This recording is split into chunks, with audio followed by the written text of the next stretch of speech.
Hello, I'm going to read a chapter I've been wanting to read, and I've been doing other things. Too busy trying to make some money, so I can get flea stuff for the kitties, food for Auntie Val. So, we're in chapter 5.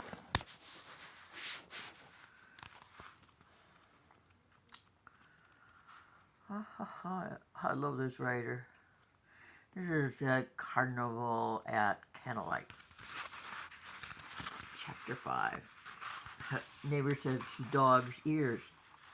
Pages. This is called a dog ear, where you bend down a page. You're going to sell it. Don't do that because no one wants it then. But this one is going to the food bank, I think. A lot of the books that were in wooden drawers had bookworms, and there are holes in them, so I'm going to read them and then throw them away. I recycle them. So, Chapter 5, Lorenzo. Jack and Annie ran through the square, dodging dancers, fortune tellers, acrobats. They didn't stop until they were hidden in the middle of the crowd, watching a puppet show. As Jack tried to catch his breath, he looked around at all the pirate and animals and clown costumes. He was glad now that he and Annie had dressed in silly outfits too. When they looked at each other, they laughed nervously. Maybe we shouldn't have skipped SKIPPED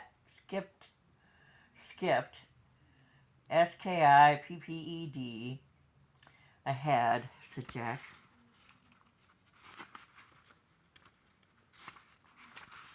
And she always puts such great pictures in there. Yeah, you're right, said Annie. We should have been more patient. Let's go back to the part about the painter Tiepolo. Jack nodded. I think we should go to his house, he said. Maybe he's there after all. Maybe that clown had the wrong information. I hope so, said Annie. The clown said Tiepolo lives near the church of St. Felice, said Jack. He pulled out their map and studied it. Okay, so we're here in St. Mark's Square, and we have to get there. He traced the route with his finger. Got it. Let's go. Stay in the shadows in case those guards come looking for us. Jack stuffed the book into his backpack. Annie grabbed his hand, and together they squeezed through the carnival crowd until they came to an alley off the square. The wind was blowing harder as Jack and Annie headed down the shadowy alley. Then another. They walked between rows of tightly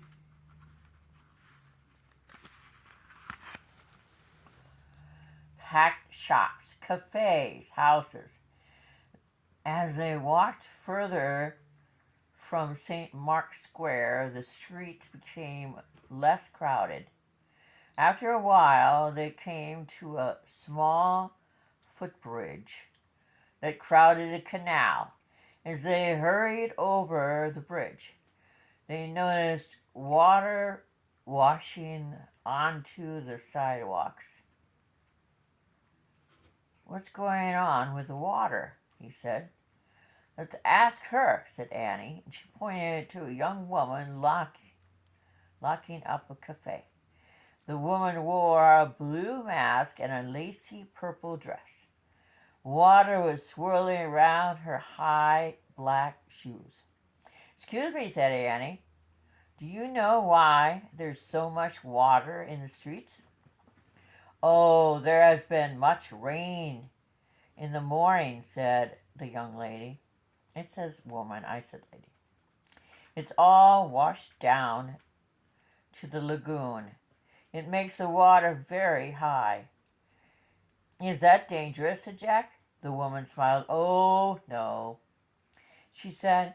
We often have high water here in Venice. You shouldn't worry. You should go watch the fireworks on the waterfront near St. Mark's. Everyone is going there. Thanks, said Annie. The woman waved and went on her way. I guess we could stop worrying about the water, said Annie to Jack. Yeah, said Jack. But he couldn't help worrying as he saw a clump of seaweed wash past them down the alley. As Jack and Annie walked toward the church of San Felice, a bell started to chime. Jack counted the bongs. 11. Another bell started to toll. Jack counted the 10 bongs.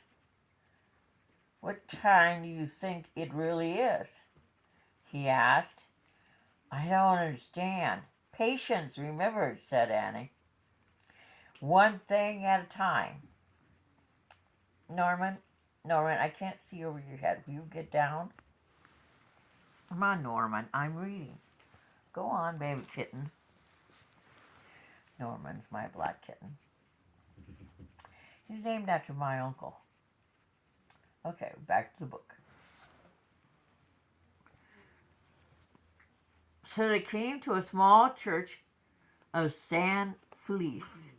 The square next to the church was empty except for an old man walking a small, fat dog. Good evening, little clowns, the man said with a friendly smile. Why aren't you at the waterfront by St. Mark's Square? I'd be there myself, except my Rose is afraid of fireworks. He smiled at his chubby dog. Actually, we're trying to find the house of the painter named Tipola, said Jack. Oh, he's my neighbor, said the old man.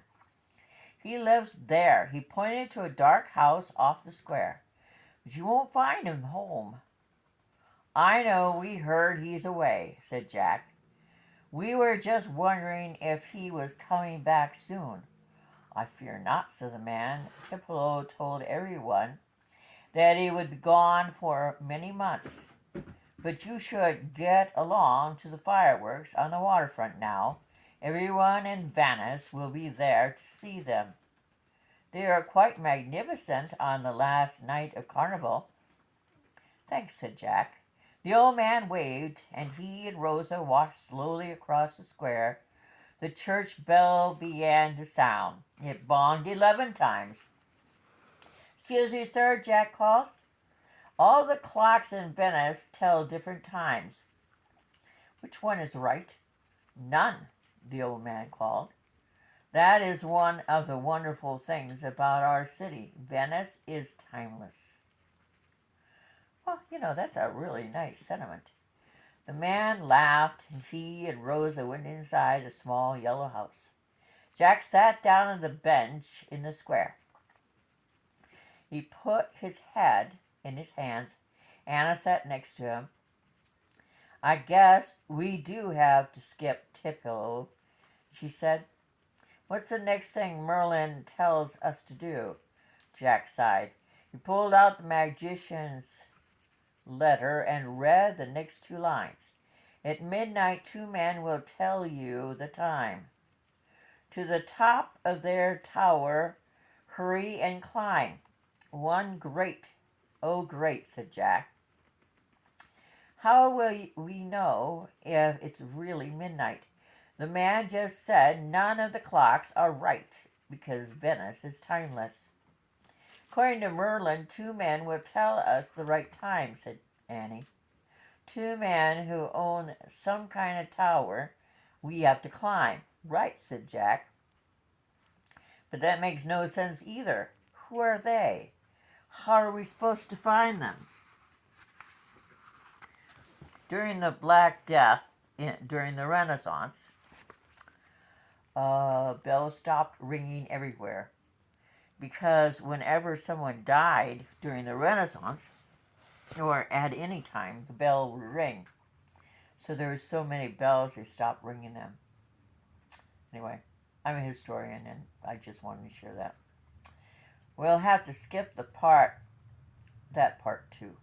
We're skipping our whole mission. Whatever it is, a terrible disaster is about to happen to some great lady of the lagoon, and we have no idea who she is. We don't know what the disaster is.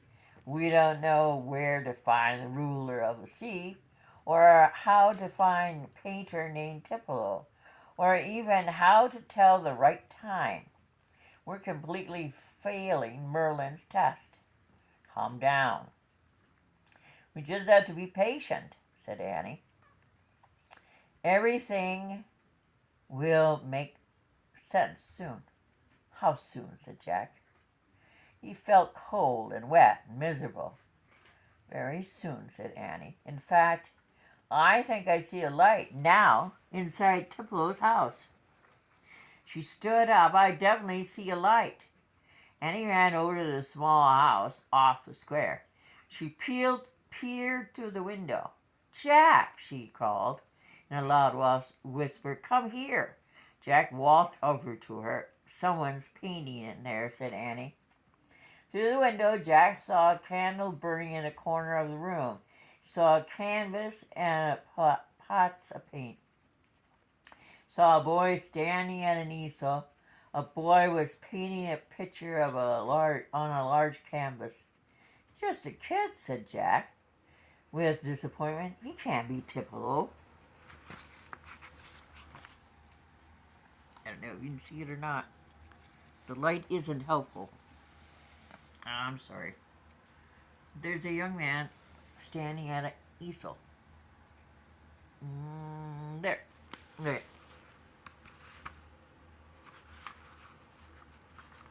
So what? Said Annie. Maybe he can help us. She tapped on the glass, and the boy looked up, carried his candle to the window, and opened it. He had reddish-brown hair and big eyes. Hello, he said. Are you looking for someone? I'm Annie, said, and this is my brother Jack, said Annie. We're visiting Venice, and we were hoping to find the painter named Tippolo. You have just done so, said the boy. My name is Lorenzo Tippolo. Lorenzo had a very serious manner. You're a painter, too? Said Annie. Yes. And you can see I'm painting right now. I help my father and my older brother with their paintings, said Lorenzo. And when they're gone, I paint my own. I will even miss the last night of Carnival to paint. But why are you not there? We're on a mission, said Annie. We just escaped from the palace prison, and we got caught looking for the ruler of the sea. Ruler of the sea, said Lorenzo. Why were you looking in a palace? The ruler of the sea, Norman, stop it. Sea is right here. What? Said Jack. Ruler of the sea is here, Lorenzo smiled.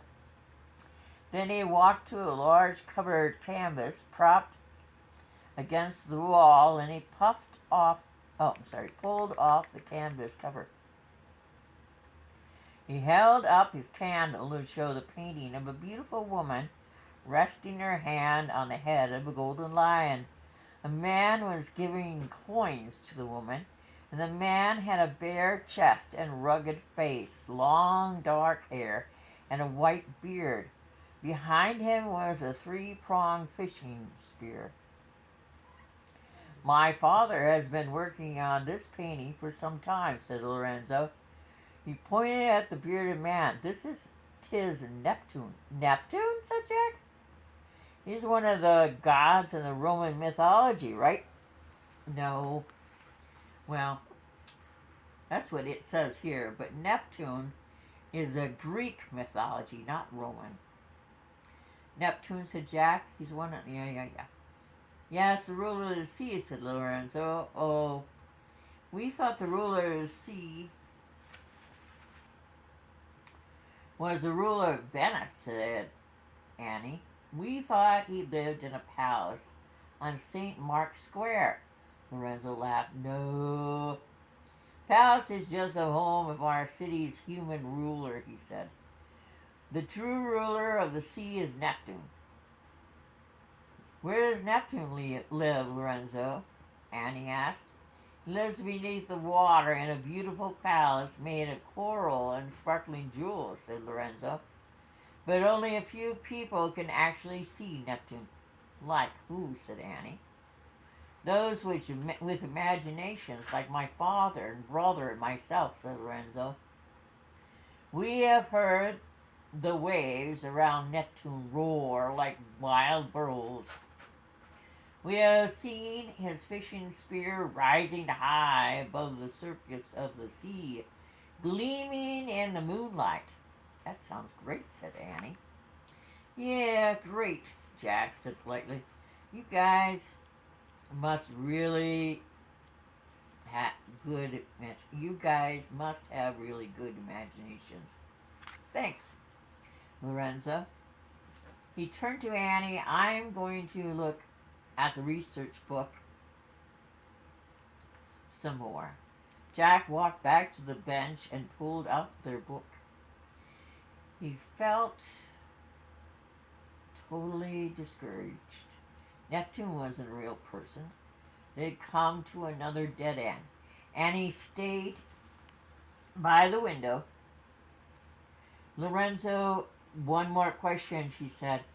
Why is Neptune giving a gift to the lady? Yeah. We can't see it. We can't see the page. That sucks. I'm sorry. But there's a guy and a lady who look like they're in bed or sitting and resting and doing something. Neptune is offering the riches of the sea to Venice, answered Lorenzo. So the lady in the painting is supposed to be the city of Venice, Annie? Yes, said Lorenzo. This is how my father thinks of Venice. She is the grand lady of the lagoon. Jack looked up at the book from the book and he felt goosebumps on his skin. Thanks, Lorenzo, said Annie. You help us a lot. You are welcome, Annie, said Lorenzo. Good night. Then he closed the window. Jack, said Annie, hurrying to him. The grand lady of the lagoon is Venice. I know, I heard, said Jack. Now I understand our mission, said Annie. We have to save Venice from the terrible disaster. We have to save all of Venice. End of chapter 5. That was pretty good, pretty exciting stuff.